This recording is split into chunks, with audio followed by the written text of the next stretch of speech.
so we've loaded the wheels and my new tyres into the back of the Jazz van, and we're on the way to the tyre shop.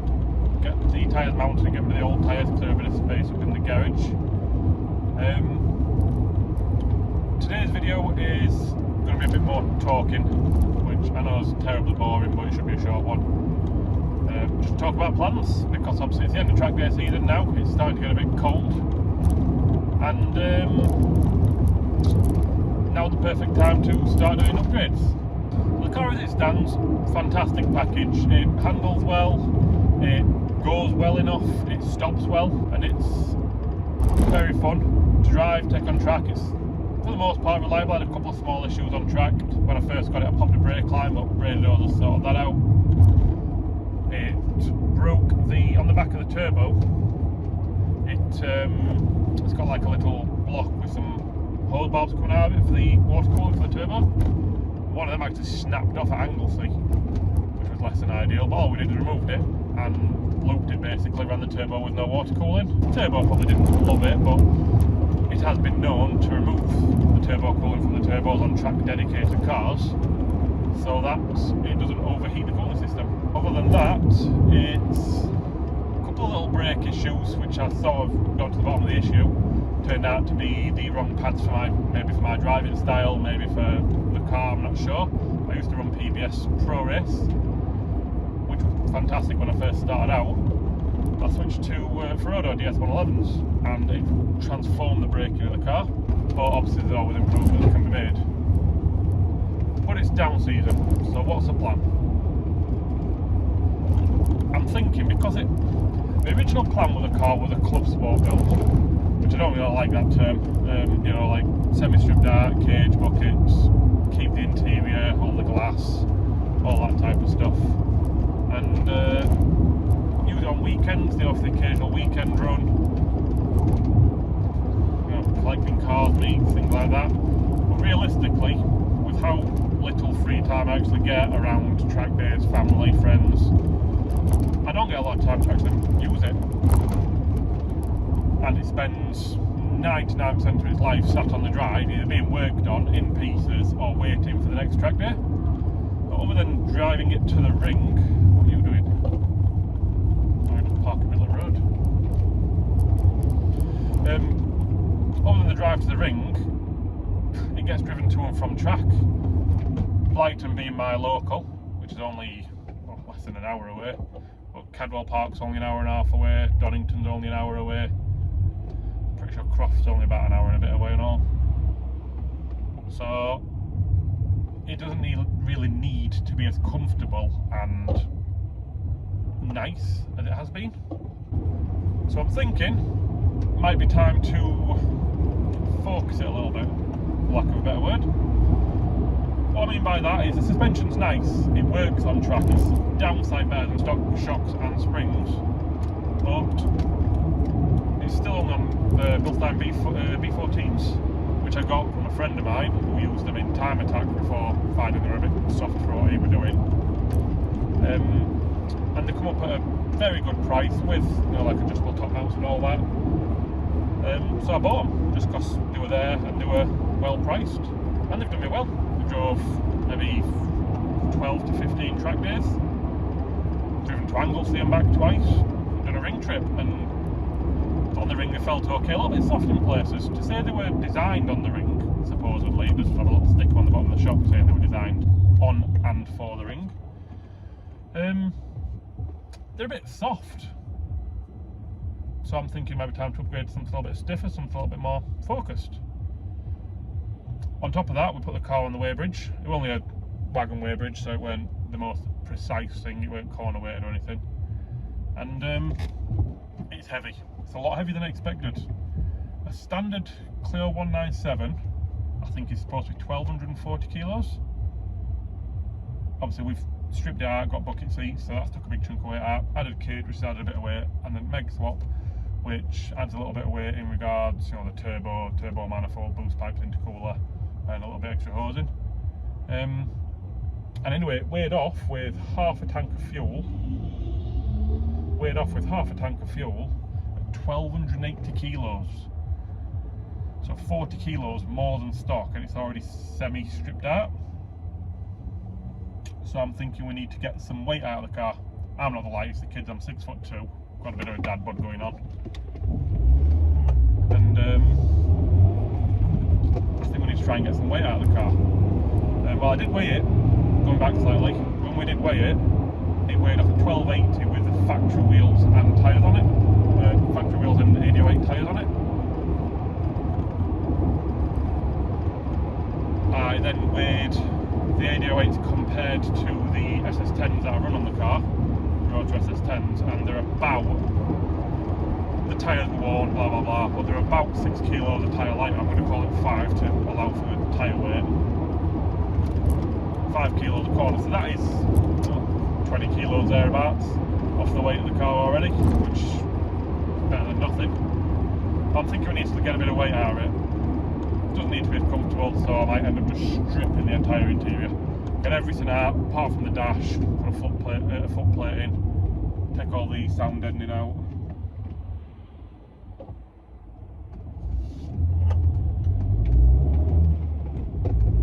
Take all the sound deadening out, carpet, roof liner, all the stuff that make it quiet and comfortable. Might be time to load it. On top of that, we've got aircon, which it works, which is disappointing. If it didn't work, you'd be like, oh, just get rid of it. But it works fantastically.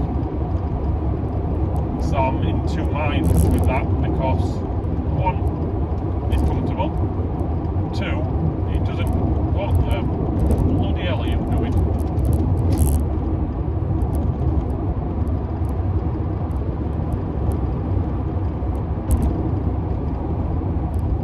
No. So yeah, the aircon, I'm not 100% sure. The other problem I've got with the aircon is the aircon radiator. It's a standard Clio 197 aircon condenser, and it's kind of in the way along with all the pipe work because the car gets a little bit warm on track. It gets up to about 110 to 113 degrees, somewhere in that region, which is a little bit warmer than I'd like.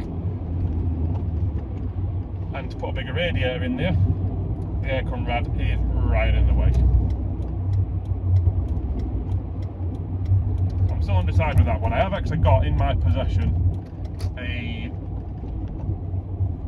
standard cut aircon pulley, so it goes away with the aircon compressor, and it's just like an idler pulley there. You can get them from Pure Motorsport and stuff, but one come up from custom developments at a reasonable price, so I picked it up just while I was there.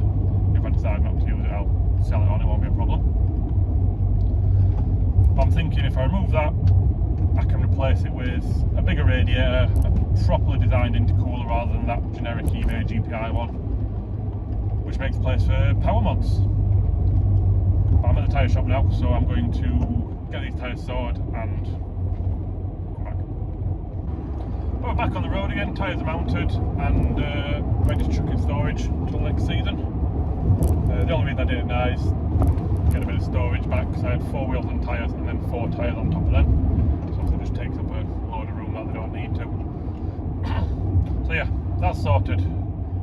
Going back to what I was saying before we got the tyres mounted, power mods. The plan has always been to get a bit more power. The car rolling road at about, I think it was 230 horsepower, something like that. It's a standard map, you know, standard engine, standard turbo, standard boost pipes. It's got a GPI intercooler, which I don't think is an upgrade. I think it's just a generic cheap core with end tanks that fits the Megane as like a OEM replacement that's a bit bigger and shinier. Intake air temperatures with it on track weren't fantastic. They were reaching the high 30s.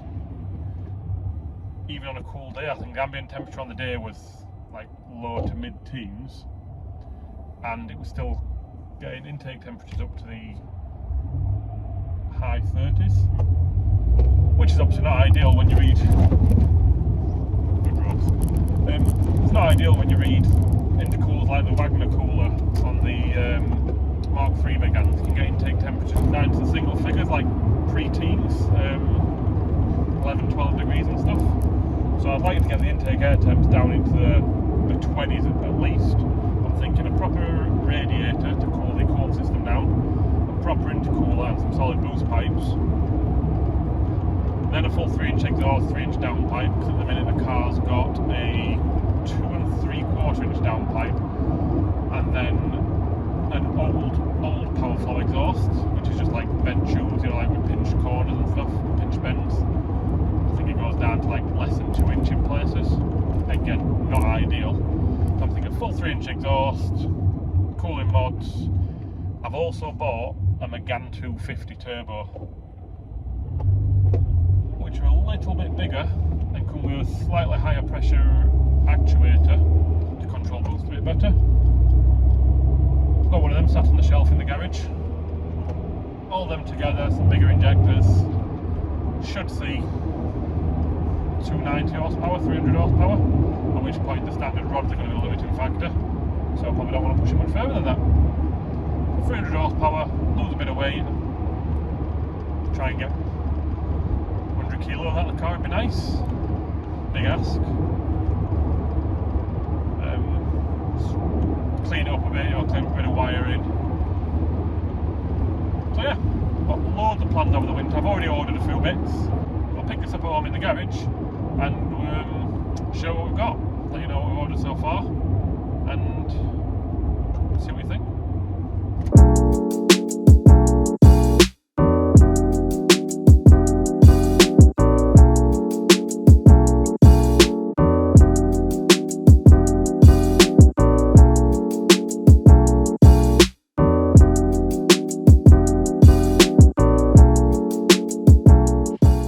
A few bits in already, we've ordered a few bits as well, but what we've got in is bigger turbo. Megane 250 turbo shouldn't peak as early. The Megane 225 turbo sort of run out of steam about 280 horsepower.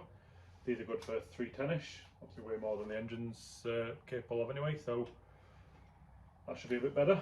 We've got us a engine mount, the Vibra Technics engine mount, to where we stock one, stiffen it up a bit. The engine does rock a little bit.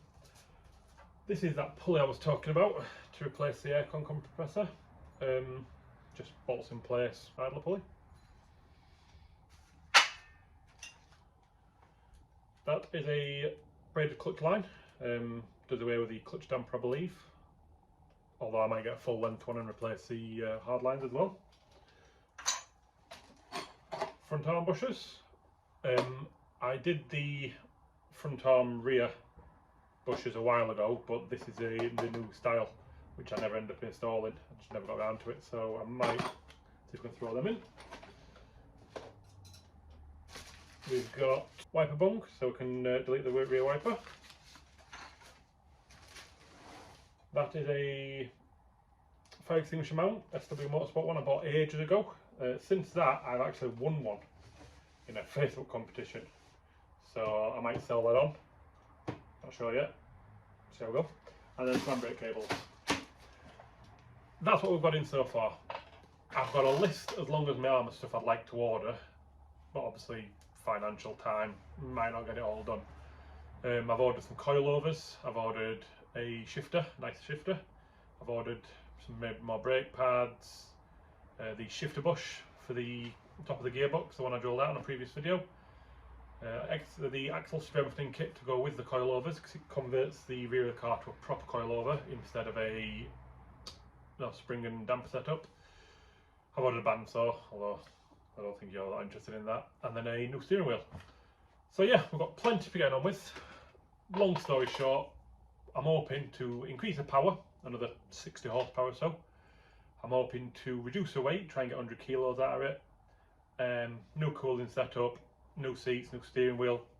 Should be a pretty fresh build. So I'm hoping you're going to join me for that. I'm hopefully going to have a lot of videos to update you with. You know, it's installing individual parts.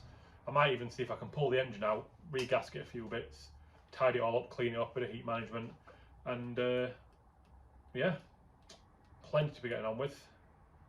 If you've got any suggestions for stuff that I could be doing, like, oh, driver, you forgot you need to do this, drop it in the comments.